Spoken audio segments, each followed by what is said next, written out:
اللعين الرجيم. بسم الله الرحمن الرحيم. الحمد لله رب العالمين، والصلاة والسلام على سيد الأنبياء والمرسلين، خاتم النبيين، سيدنا الممجد، بشيرنا المصدق، نذيرنا المؤيد، المصطفى الأمجد، المحمود الأحمد، أبي القاسم محمد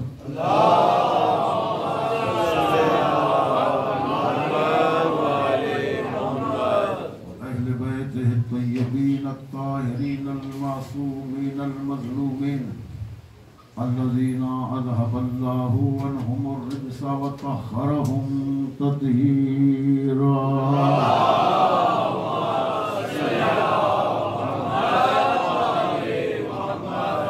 أما بعد، فقد قال الله سبحانه وتعالى في حديثه القدسي: كنت كنزا مخفيا فأحببت أن أعرف فخلقت الخلق لكي أعرف. صلوات میں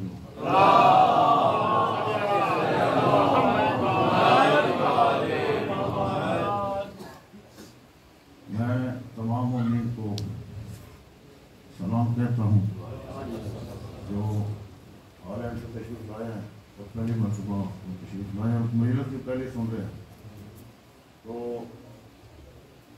ان کے ویلکم اور خوش آمد کے بعد آج جن حضرات کی مجلس ہے، سید علی رضا بخاری صاحب، ان کی والدہ مرحومہ کی سال ثواب کے لیے یہ مجلس منعقد ہوئی. آپ سب سے گزارش ہے کہ ایک مرتبہ سورہ فاتحہ، 3 مرتبہ سورہ توحید پڑھ کے جن حضرات کے ہاتھوں پر گھڑی ہے وہ ذرا ٹائم نوٹ کریں، ٹائم نوٹ کریں اور دیکھنا میری طرف. بس میں نے اپنا کام کرنا ہے، آپ نے صرف میری طرف. بسم اللہ الرحمن الرحیم.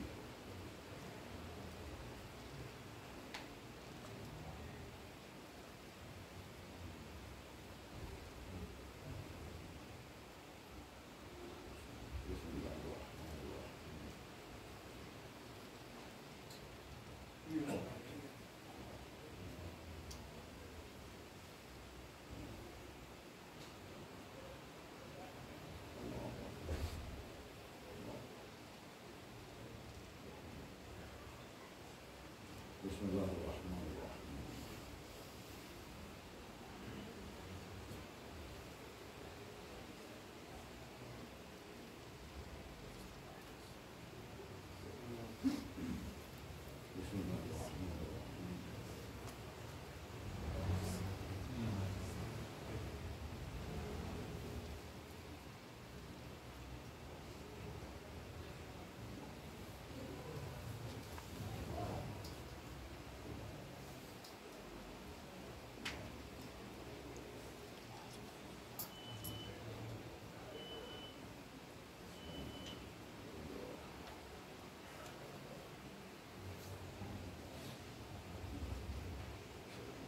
کتنا ٹائم ہوا سر؟ 2 منٹ.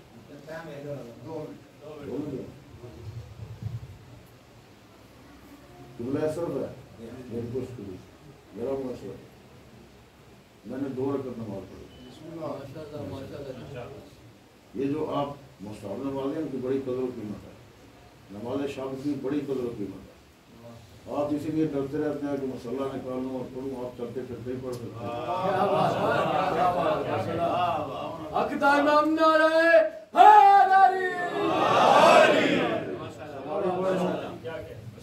سواری پر ہو تو پھر بھی پڑھ سکتے ہیں.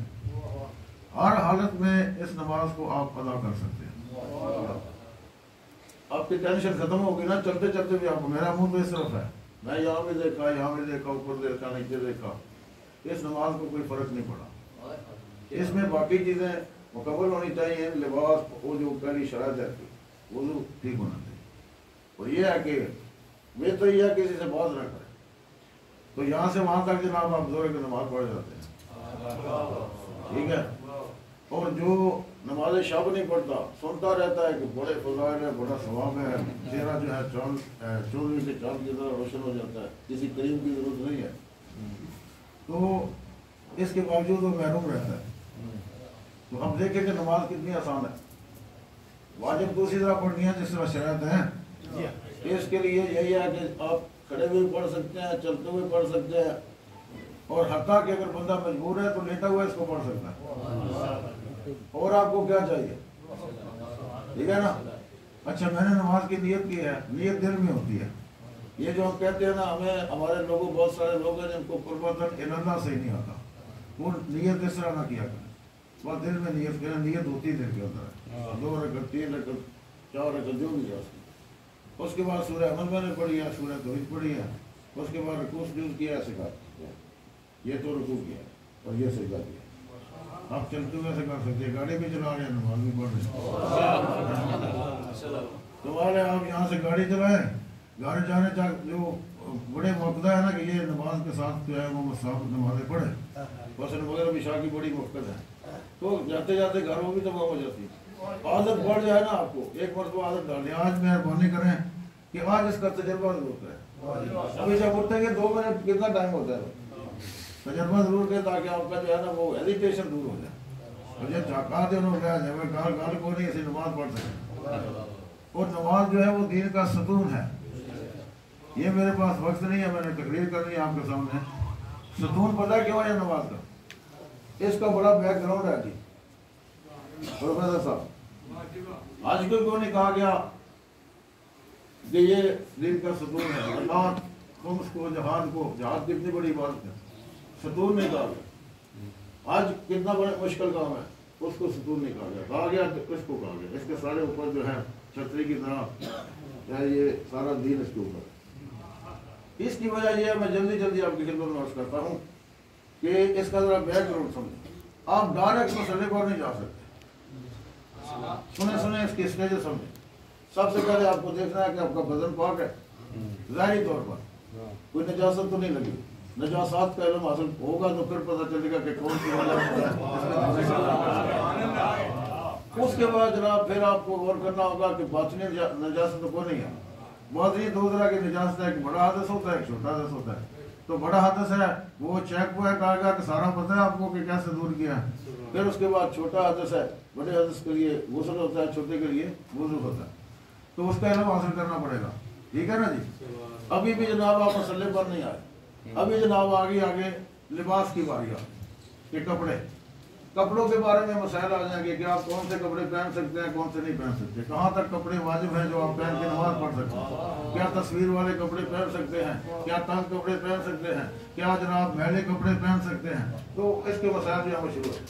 اس مرحلے سے نکلیں گے تو پھر جناب میں بہت سارے مراحل بھی چھوڑ رہا ہوں، تو پھر جناب آپ آئیں گے مسئلے جہاں اپنے نماز پڑھنی ہے، اس کے مسائل شروع ہو جائیں گے، جگہ کے مسائل شروع ہو گئے کہ غصبی تو نہیں ہے یہ جگہ، اگر غصبی ہے تو وہاں نماز نہیں ہوگی، اور اگر کسی کی ہے تو اجازت دی ہے آپ نے،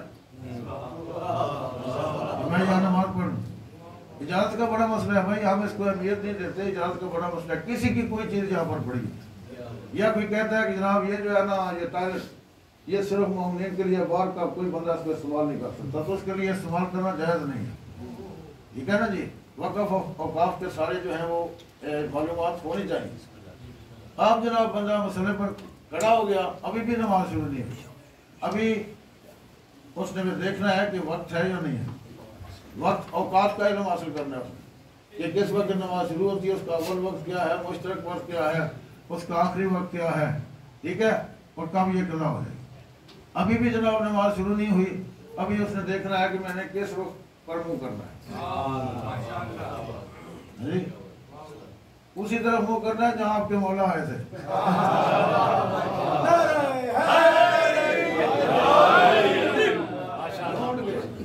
ڈھونڈ کے اس طرف منہ کرنا ہے، ٹھیک ہے نا جی۔ اب جناب آپ نیت کریں، نیت کے مسائل، اب آپ قیام کریں، قیام کے مسائل کہ قیام کیا ہوتا ہے، رکوع کریں اس کے مسائل، رکوع سے نکلیں اس کے مسائل، قیام متصل پر رکوع ہے، اس کے بعد جناب سجدہ کریں اس کے مسائل، سجدے سے نکلیں اس کے مسائل، اور جناب پھر سجدہ کریں، اور اس کے بعد تشہد جو ہے اس کے مسائل۔ تو دیکھیں کہ کتنا بندہ علم حاصل کر لیتا ہے۔ ایک نماز پڑھنے کے لیے کتنے جناب اس نے علوم حاصل کیے۔ محمد والی محمد صلوات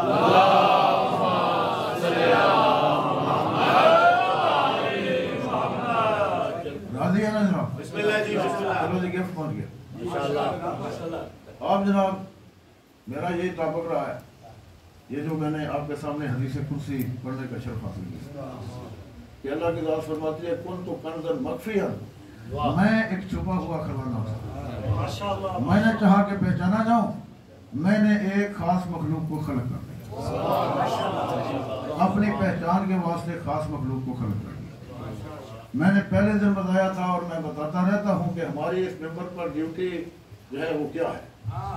ہماری اس ممبر پر ڈیوٹی یہ ہے کہ ہادیان برحق کا تعارف کروانا اور ان کے امر کو زندہ کرنا۔ فضائل ہے نا، فضائل آپ کہتے ہیں جی، ابھی فضائل آپ کے سامنے آئیں گے، آپ سنیں گے، ان کے مصائب بھی ان کے فضائل ہیں، سمجھے نا؟ تو یہ ہستیاں جو ہیں ان کا کوشش کرتے رہے تعارف کروانے کی۔ آج ایک نئے رخ سے گفتگو ہے، توجہ فرمائیں گے انشاءاللہ تو آپ کو لطف ہے۔ ہم دنیا میں وہ خوش نصیب قوم ہیں، ٹھیک ہے، کہ جن کا ولی اور وارث موجود ہے۔ سو رہے ہیں تو سو رہے ہیں، بے وارث بھی کتنے لوگ ہیں۔ آپ ہیں دنیا کے اندر، دنیا کے اندر آپ ہیں، اس پوری کائنات میں آپ ہیں کہ سر اٹھا کے کہہ سکتے ہیں کہ ہمارا ولی وارث موجود ہے۔ ہمارے 11 وارث بطور شہادت زندہ، شہید زندہ ہوتے ہیں نا، 12واں بطور غیبت زندہ۔ واہ جی واہ۔ آپ جناب ذرا میری طرف توجہ رکھیں، میں تھوڑا سا روک گفتگو کا ہے نا وہ چینج ہے، آج اس طرف آپ نے چلنا ہے۔ جب ہم کہتے ہیں نا حجت خدا، تو لوگ سمجھتے ہیں کہ مکے مدینے کا بندہ ہے، یہ حجت پتہ نہیں کیا ہوتی ہے، سمجھ نہیں آتی۔ میں آپ کو اس وقت یہ بتلانے لگا ہوں کہ جو نبی کا نائب ہوتا ہے، جو حجت خدا ہوتا ہے، جو امام کی طرح اللہ کی طرف سے منصوص امام ہوتا ہے، اس کا حدود اربع کیا ہوتا ہے؟ تھوڑا سا حدود اربع، صرف آپ کو نا ایک نقشہ دکھانا ہے، وہاں تک تو میں نہیں پہنچ سکتا کہ اس کی اصل حدود ہے، صرف آپ کو ایک کنسیپٹ دینا ہے کہ حجت خدا کے حدود کیا ہوتے ہیں، جو آئی ہیں ان کے کیا تھے، اور یہ حجت ہے اس کے حدود یہ وہ کیا ہے، حدود کیا ہے۔ ایک سلوات پڑھنے والا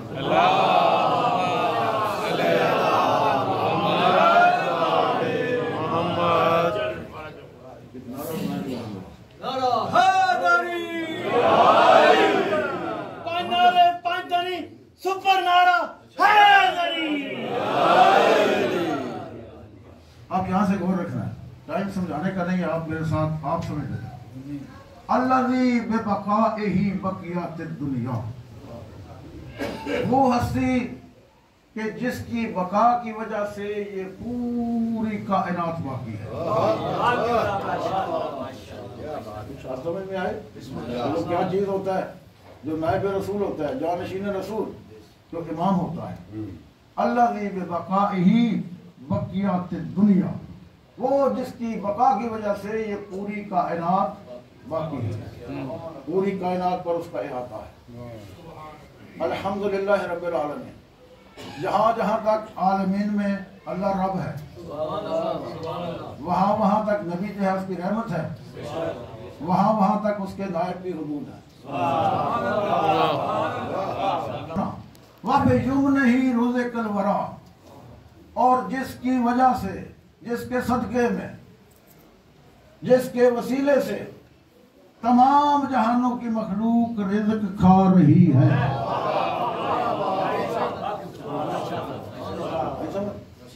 وَبِيُمْنِهِ رُزِقَ الْوَرَىٰ، جس کی برکت سے، جس کے وسیلے سے، جس کے ہونے کی وجہ سے تمام جہانوں کی مخلوق جو ہے وہ رزق کھا رہی ہے۔ وَثَبَتَتِ الْأَرْضُ وَالسَّمَاءُ، اور جس کے وجود ہی ثبتت الارض والسماء، اور جس کے وجود کی وجہ سے یہ زمین اور آسمان قائم ہے، جس کی وجہ سے نبض کائنات چل رہی ہے۔ جو فرمایا حضرات نے، جس کی وجہ سے چاند سورج جو ہے وہ حرکت میں ہیں، دن رات بدل رہے ہیں، اور اگر اللہ کی حجت نہ ہوتی تو زمین اپنے اہل کو نگل جاتی۔ اب سوال یہ ہے، ایک جملہ رہ گیا، وہ بھی سن۔ ماشاءاللہ، یہ تو اس کی حدود بتائی نا، حدود نظر آئی کچھ کہ حجت خدا کی کتنی حدود ہوتی ہیں، کہاں تک ایریا ہے اس کا۔ اب جناب ہے کہ اس کی پاور کتنی ہوتی ہے۔ پاور جو اللہ کا نمائندہ ہے اس کے پاس کیا قوت ہوتی ہے، کتنی پاور ہوتی ہے، اس جملے سے آپ کو پاور کا اندازہ ہو جائے گا۔ وَبِهِ يَمْلَأُ اللَّهُ الْأَرْضَ قِسْطًا وَعَدْلًا، جس کے ذریعے سے اللہ اس روئے زمین کو عدل اور انصاف سے بھر دے گا۔ ایک حجت ہے اس کے ذریعے سے پتہ چلا کہ اس کے پاس کتنی پاور ہوتی ہے۔ آپ سو رہے ہیں، میں نے آگے بڑھنا ہے، یہ 12ویں حجت ہے، 12ویں۔ ماشاءاللہ، میں آپ کی داد پر بڑا مطمئن ہے، بڑی داد دے رہے ہیں آپ، داد نہیں سمجھیں، یہ 12ویں حجت ہے، 12ویں، جس کی یہ حدود ہے، جو پہلی جو ہیں، جو اس سے بڑی ہیں، پہلی جتنی حجتیں ان سے بڑی ہیں، تو ان کی حدود کیا ہوں، ان کی پاور کیا ہوگی۔ آپ خیبر خندق پر خوش ہو جاتے ہیں، خیبر خندق بھی ان کے سامنے کوئی کام تھا۔ وَبِهِ يَمْلَأُ اللَّهُ الْأَرْضَ قِسْطًا وَعَدْلًا، وہ ایک حجت کے ذریعے سے پوری کائنات کو انصاف اور عدل سے بھر دے گا۔ کما مُرِّیَتْ ظُلْمًا وَجَوْرًا، جس طرح پہلے یہ ظلم و جور سے بھر چکی ہو۔ اچھا پوچھیں کہ آپ یہ امام بنا سکتے ہیں 12واں؟ جواب کیا ہے؟ تو بھائی جب 12واں آپ نہیں بنا سکتے تو پہلے آپ نے بنائے کیسے؟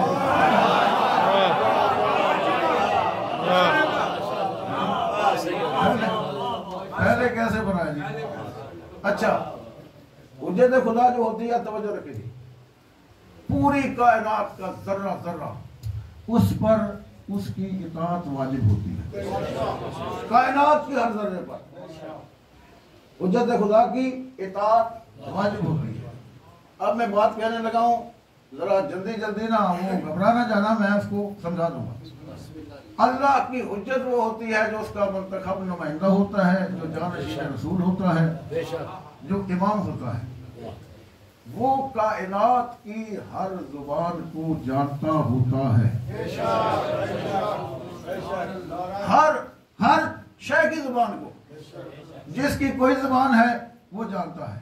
رینگنے والے جانور ہیں ان کے جانتا ہے، اڑنے والے ہیں ان کے جانتا ہے، چوپائے ہیں ان کی زبان جانتا ہے، 2 ٹانگوں والے انسان ہیں، ہزاروں زبانیں ہیں، ہر زبان کو جو حجت الہی ہوتا ہے وہ جانتا ہے۔ ایک مرتبہ میں تقریر کر رہا تھا اپنے سینٹر میں، تو میں نے جملہ کہا کہ جو امام ہوتا ہے وہ ساری زبانوں کو جانتا ہے۔ ایک عرب میرے سامنے سے اٹھ کے کھڑا ہو گیا، وہ کہتا جی آئی ڈونٹ بلیو، میں نہیں مانتا۔ میں نے کہا بیٹھ تو سنو، میں تجھے پہلے جواب دیتا ہوں پھر آگے بڑھتے، آپ بھی اس پر غور کریں پھر آپ کو سمجھ میں آ جائے۔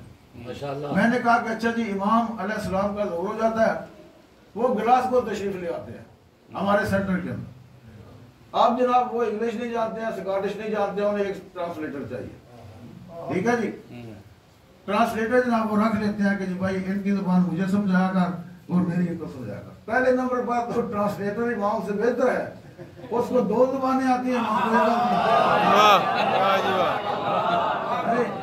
اور میں نے کہا تو عرب ہے نا، اونٹ تو رکھے ہوں گے آپ نے، تیرا اونٹ اگر کنویں میں گر جائے اور تو دوڑے کہ میرا اونٹ حلال جانور ہے، میں حجت خدا موجود ہے، پوچھی اور ذبح کیسے کرنا ہے، کوئی طریقہ تو بتائے کہ نہیں یہ ذبح ہو جائے گا، اس کا گوشت کام آ جائے گا۔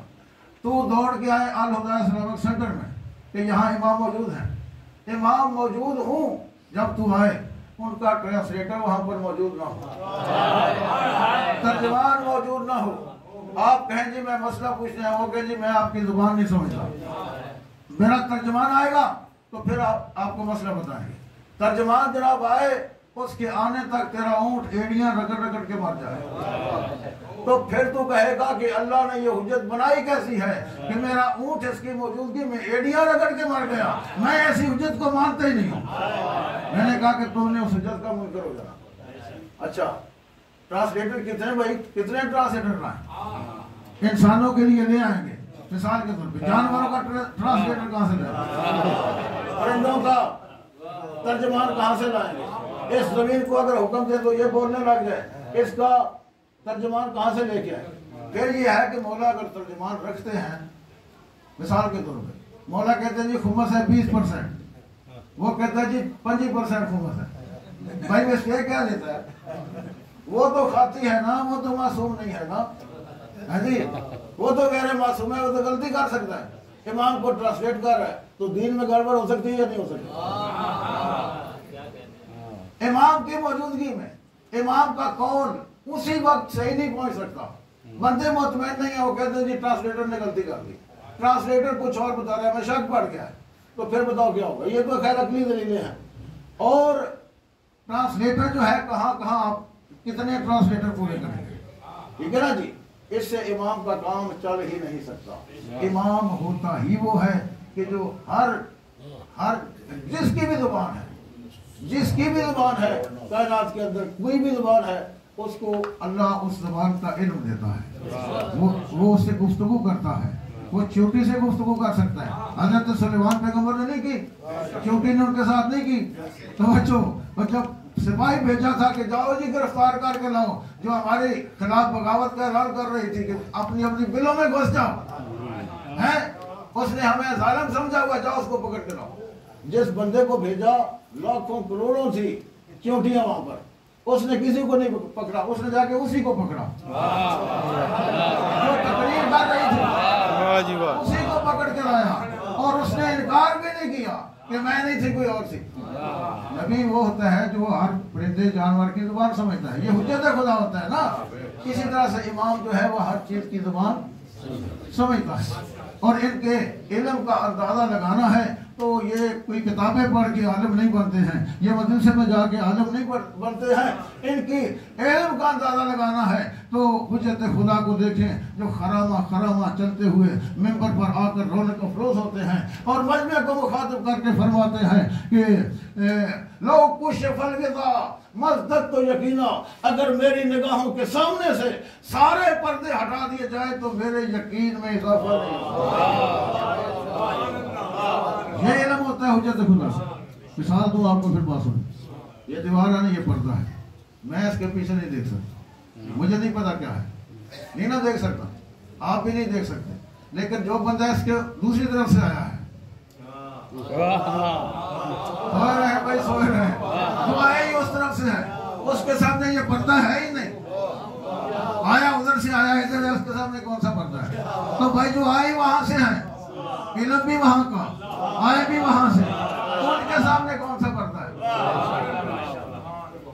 ایک خوبصورت بات آپ کو بتاؤں، آپ متوجہ ہو گئے؟ حضور بیٹھے ہوئے تھے، گھبرا تو نہیں رہے، اور تو نہیں ہو رہے، حضور تشریف فرما ہے، جبریل امین بیٹھے ہوئے ہم کی خدمت میں، ایسے میں مولا متقیان علی ابن ابی طالب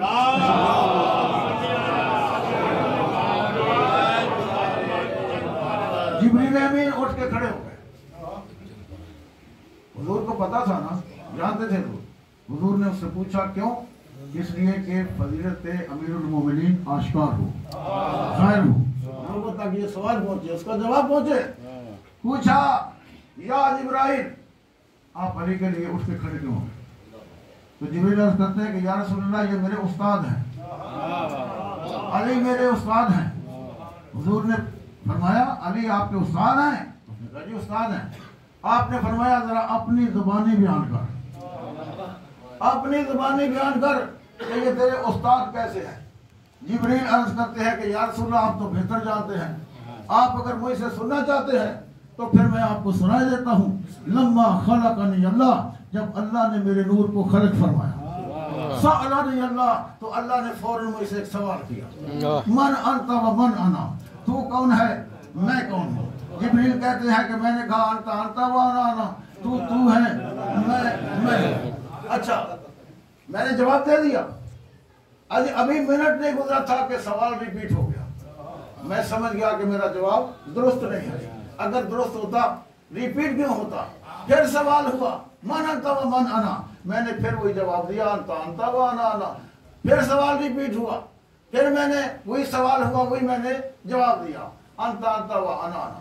پھر جب سوال ریپیٹ ہوا اب میں پریشان تھا، گھبرایا ہوا تھا، مشکل میں تھا، سوئے رہے آپ، مشکل میں تھا، پریشان تھا، مجھے سمجھ نہیں آ رہی تھی کہ سوال کا جواب درست نہیں ہے، اس کا میں جواب دوں تو کیا دوں، پریشانی کے عالم میں حیران کھڑا ہوا تھا۔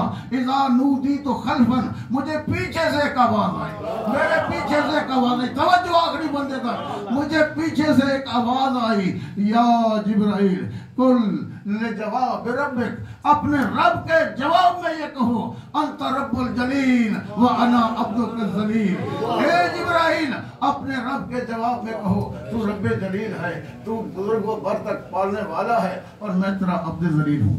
جبریل کہتے ہیں کہ جب میں نے جواب دیا، اب ریپیٹ نہیں ہوا سوال، اب ریپیٹ نہیں ہوا، جب میں نے جواب دیا نا ریپیٹ نہیں ہوا، میری طرف دیکھنا، تو جبریل کہتے ہیں میں سمجھ گیا میرا جواب درست ہے، اب میرا جواب درست ہے۔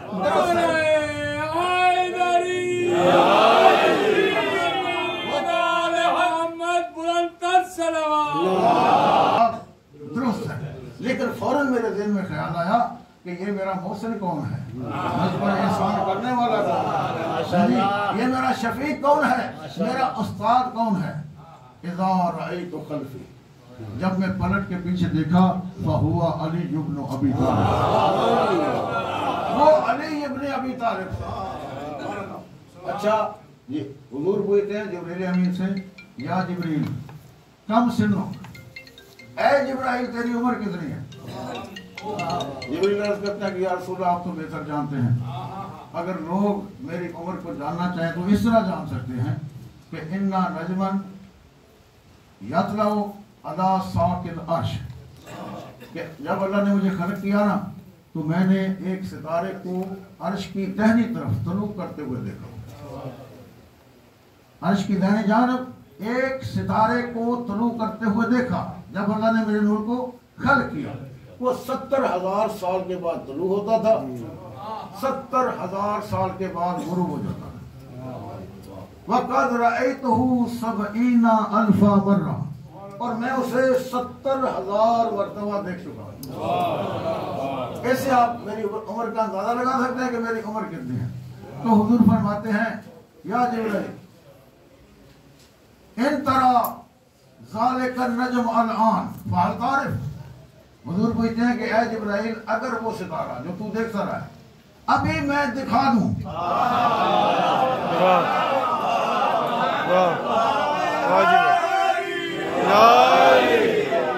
تو کیا پہچان لو گے؟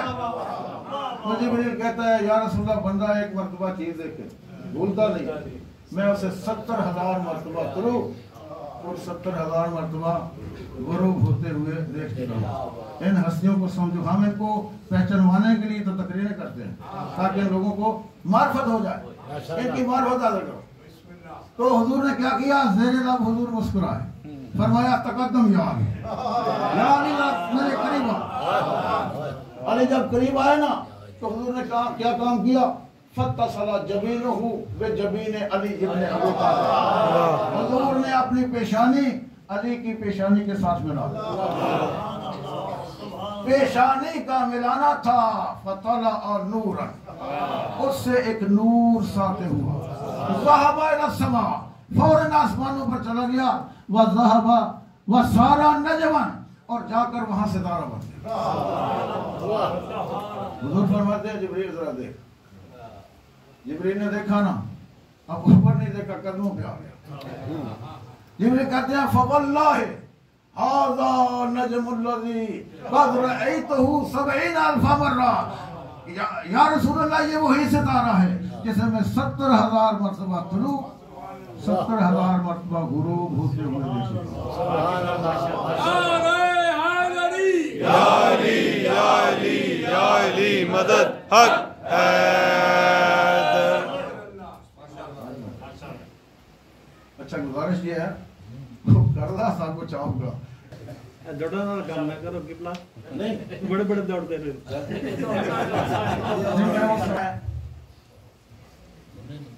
پہلے یہ سنیں کہ جب حجت خدا موجود ہو اس کی موجودگی میں کسی کی ضرورت نہیں کہ اٹھ کے خطبہ دے سکے. ہے کسی کی ضرورت؟ جب علی والا کا نمائندہ موجود ہے جس کے پاس علم لدنی ہے اس کے سامنے کس کی ضرورت ہے کہ خطبہ دے؟ مگر اگر کوئی حجت خدا کے ہوتے ہوئے خطبہ دیتا ہے اب اس کا اندازہ کریں کہ اس کا علم کتنا ہوگا. مجھے فرمایا حضرت میں جلدی جلدی جا رہا ہوں کہ دیکھو اہل بیت نے خود اپنا تعارف کتنا کروایا. ٹھیک ہے ہم لوگ ان کا کتنا تعارف کروا رہے ہیں اور سمجھنے والے تو سمجھ جاتے ہیں جو نہیں سمجھتے جو مرضی کرتے رہیں جبریل آگے پڑھتے رہے تو وہ نہیں سمجھتے. اچھا بنت رسول کا خطبہ وہ مسجد نبوی میں خطبہ وہ صحابہ کرام کے سامنے خطبہ علی کی حجت خدا کی موجودگی میں خطبہ. مجھے فرمایا حضرات نے اس خطبے کا صرف ایک جملہ اعلموا انی فاطمہ. صحابہ کرام تھے نا وہاں پر تو بی بی ان سے خطاب کر رہے اعلموا انی فاطمہ جانو کہ میں فاطمہ ہوں. اس کو آپ نہیں سمجھے کون نہیں جانتا تھا کہ یہ رسول کی بیٹی ہے. یہ تو گلی کے جو بچے تھے ان کو بھی پتا تھا کہ فاطمہ سے کیا فرما رہے. اعلموا انی فاطمہ جانو کہ میں کون ہوں میں فاطمہ کون ہوں. اچھا ان کو پھر بھی معرفت نہیں ہوئی اس کے باوجود کی بی بی نے کوشش کی ہے کہ ان کو سمجھ آ جائے. سمجھ نہیں آئی. اگر سمجھ آتی تو پھر یہ مرلے کیوں آتا نہیں آنا چاہیے تھا نا. اچھا یہ جملہ آپ کو بتایا کہ بی بی نے یہ دعوت دی ہے کہ ہمیں پہچانو مجھے پہچانو علم حاصل کرو معرفت حاصل کرو میری. تو جو فرمائی آپ ڈائریکٹ ان کو دعوت دی. آپ جناب خطبہ ہے غازی عباس کا خطبہ یہ کعبے کی چھت پہ خطبہ یہ حسین ابن علی کی اجازت سے خطبہ. ایک بیک گراؤنڈ دو لفظ سن لیں کہ حسین نے احرام کھول دیا. کیوں؟ قاتل پھر رہے تھے قاتل طواف کر رہے تھے. حسین تقریریں کرتے رہے کہ بھئی میں حج چھوڑ رہا ہوں. کسی نے مدد نہیں کی کسی نے لبیک نہیں کی کسی نے نہیں کہا کہ مولا ہم آپ کے ساتھ ہم آپ کو تعارف کروائیں. جب لوگوں نے رسول کے بیٹے کو نظر انداز کر دیا بالکل چھوڑ دیا اب علی کے بیٹے پر واجب ہو گیا. لوگ پتہ کیا کر رہے تھے سامان باندھ رہے تھے کوئی طواف کر رہا تھا کوئی احرام باندھ رہا تھا کوئی بوسہ لے رہا تھا. یہ کام کر رہے تھے نا حج کی تیاریاں کر رہے تھے. اب علی کے بیٹے پر واجب ہو گیا کہ وہ ان لوگوں کو بتائے جو احرام باندھے ہوئے ہیں جو طواف کر رہے ہیں جو حجر اسود کا بوسہ لے رہے ہیں کہ حج افضل یا حسین. حسین کو چھوڑ کے حج کی طرف جا رہے ہو حسین افضل یا احرام حسین افضل یا حجر اسود. واجب ہو گیا.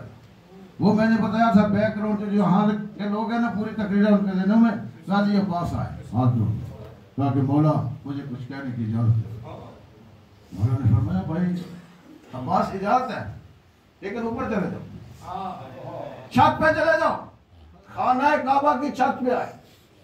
غازی عباس ہے نا علی کی شجاعت کا وارث بیٹا ہے. چھت پہ کھڑے ہو کے نا ایک مرتبہ نظر ماری چار طرف کیونکہ وہ راؤنڈ لگا رہے ہوتے ہیں نا طواف کر رہے ہوتے ہیں. چار طرف نظر دوڑائی اور اس کے بعد آپ توجہ رکھنا اس میں ایک لفظ آتا ہے حاضہ. حاضہ کا مطلب یہ ہوتا ہے من کن تو مولا ہو فحاضہ. وہ تو یاد ہے نا یہاں ایک حاضہ آئے گا ایک اشارہ آئے گا. ان دونوں کو آپ نے دیکھنا ہے کہ غازی عباس کیسے تعارف کرواتے. چار طرف لوگوں کو دیکھا اور دیکھ کے کہتے ہیں بسم اللہ الرحمن الرحیم الحمدللہ الذی شرف ھذا. حمد اس اللہ کی ہے کہ جس نے اس گھر کو شرف بخشا. کیسے شرف بخشا؟ بے قدوم ابی میرے سید میرے سردار امام حسین علیہ السلام کے باپ کے قدموں کی وجہ سے. کونا بالامس بیتن اصبح قبلتن. کل تک یہ گھر تھا صبح ہوتے ہوتے قبلہ بن گیا. کیسے قبلہ بنا؟ جب امیر المومنین اس میں تشریف لے آئے تو یہ قبلہ بن گیا. ٹھیک ہے، آپ اس کے پیچھے دوڑ رہے ہو، یہ قبلہ بنا کیسے ہے؟ یہ دعوت فکر دے رہے تھے، تعارف کروا رہے تھے. اتصدون طریق البیت لامام البررہ، کیا تم اس کے لیے حج روک رہے ہو، کعبے کی طرف آنا روک رہے ہو جو ابرار کا امام ہے؟ تعارف کروایا، مولا کا تعارف کروایا، لیکن پھر بھی کسی نے نہیں پہچانا. آپ جناب بس ایک دو جملے ہیں یہ سننے اور مجلس سوال ہے. یہ جناب خطبہ ہے جناب زینب عالیہ کا خطبہ، یہ یزید کے دربار میں خطبہ، یہ زین العابدین علیہ السلام کی موجودگی میں خطبہ. ٹھیک ہے، آپ ذرا سوچیں، تصور کریں کہ بی بی کربلا سے گئی ہے، سارے رشتہ دار جو ہیں ذبح ہوئے بی بی کی آنکھوں کے سامنے، پھر اس کے بعد سفر، بازار، دربار، پیچھے بھی پیشیاں بھگت کے آئی ہے، پھر یہ بی بی شام کا بازار عبور کر کے بازار شام عبور کر کے آئی ہے، پھر اس کے بعد یزید کے دربار میں ہاتھوں میں رسیاں ہیں، میلے کپڑے، تو بی بی کھڑی ہوئی ہے. قسم کرسی کا عالم ہے، سید السائد ان کے گلے میں تھو کیا، ہاتھوں میں کڑیاں، پیروں میں بیڑیاں، اس طرح جناب یہ قافلہ کھڑا ہے. یزید سے ایک سفیر نے پوچھا یہ لوگ کون ہیں؟ ان کو کیا پتا تھا سفیروں کو؟ اس نے کہا کہ یہ باغی تھے، انہوں نے میرے خلاف بغاوت کی، میں نے ان کے مردوں کو قتل کر دیا، ان کی عورتوں کو میں نے اسیر کر دیا. بس اس کا یہ کہنا تھا. اب دیکھیں، آپ جناب زینب کو دیکھیں، علی کی بیٹی ہے نا، علی کی بیٹی نے اس کو جواب دیا. جواب سے پہلے یہ تصور کرو، یزید بڑا جابر اور ظالم بادشاہ تھا، اس کے سامنے چڑی پر نہیں مار سکتی تھی.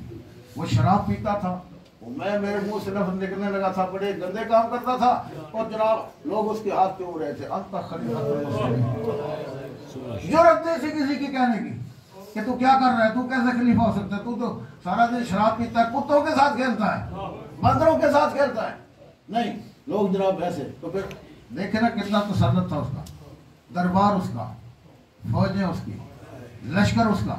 بی بی نے ایک بڑا لمبا خطبہ دیا، میں وہ سارا نہیں پڑھوں گا، میں نے صرف دو جملے بی بی کے کوٹ کرنے ہیں. اس نے کہا نا کہ یہ باغی تھے، تو اب بی بی جو ہے جناب اسی سے مخاطب ہوئی، جس نے سوال کیا تھا. وہ کون تھا؟ سفیر نے اس سے پوچھا تھا یزید سے کہ یہ کون ہے، یزید نے جواب دیا تھا. بی بی مخاطب ہوئی سفیر کے ساتھ، اور خطبہ دیتے دیتے اپنے خاندان کا تعارف کروایا، اللہ کی حمد بیان کی، خاندان کا تعارف کروایا. یہ اہل بیت ہے، یہ زخموں میں ڈوبے ہوئے ہوں پھر بھی اللہ کی حمد پہلے کرتے ہیں. اللہ کی حمد کی، اپنے خاندان کو بیان کیا، اور بیان کرتے کرتے بی بی یہاں تک پہنچی. بی بی اس کی طرف اشارہ کر کے کہتی ہے یہ دیکھو یہ اکڑا ہوا بادشاہ ہے نا، بڑا اس کو غرور تھا کہ میں یزید ہوں اور میرا بڑا تسلط ہے، بڑی فوجیں ہیں میرے پاس، دربار میرا، کوئی یہاں بول نہیں سکتا. بی بی کہتی ہے سل من ھذا، پوچھ اس سے، من کان الذی یدور مع الحق، وہ کون تھا کہ حق جس کا طواف کرتا تھا، وہ کون تھا کہ حق جس کا طواف کرتا تھا، انتظار کرتا تھا کہ یہ چلے تو میں اس کے پیچھے چلوں. کانا ابھی، وہ میرا بابا علی تھا. ومن کان الذی قال فیہ رسول اللہ صلی اللہ علیہ وآلہ وسلم ورد الایمان کلہ الی الکفر کلہ.